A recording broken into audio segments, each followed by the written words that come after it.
Informateur, démineur, explorateur, conciliateur, formateur, préformateur. En matière de lexique politique, la Belgique fédérale est un État d'une très grande créativité. Trouver le bon terme pour déterminer la mission. Voici l'exercice sur lequel journalistes et commentateurs se sont concentrés depuis quelques jours.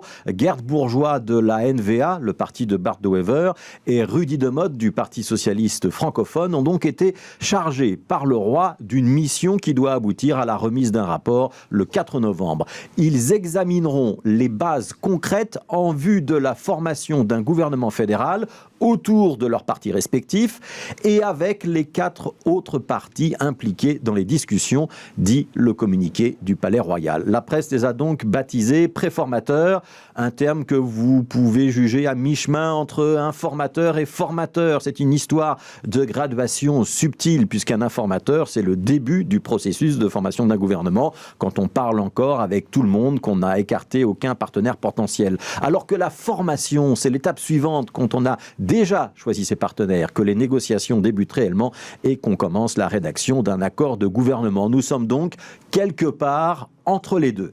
Vous noterez que ce mot de préformateur ou que le terme de préformation n'a pas été utilisé dans le communiqué du Palais Royal. C'est donc une invention de la presse. On aurait pu parler d'examinateur puisqu'il s'agit d'examiner des bases concrètes ou de concrétisateur peut-être, mais soit pour l'instant le mot préformateur est en train de s'imposer. Si nous faisons preuve de tant de créativité lexicale, c'est parce que nous sommes dans une situation atypique, inconnue même. Mettre un émissaire NVA et un émissaire PS ensemble, c'est une manière pour le Palais de nous dire que c'est bien à ces deux partis politiques-là de former l'ossature principale d'une potentielle coalition. Potentielle, car vraiment pas certaine. Sur le papier, c'est la plus évidente mathématiquement. Ces deux partis sont arrivés en tête dans leurs communautés respectives. Ils forment les plus gros bataillons à la Chambre des représentants, 25 députés pour la NVA, 20 pour le Parti socialiste francophone. Mais c'est la moins évidente sur le plan politique, puisque les programmes des socialistes francophones et des nationalistes flamands diffèrent à peu près sur tout. Alors sans doute cette mission de préformation est-elle un moyen de tester une piste?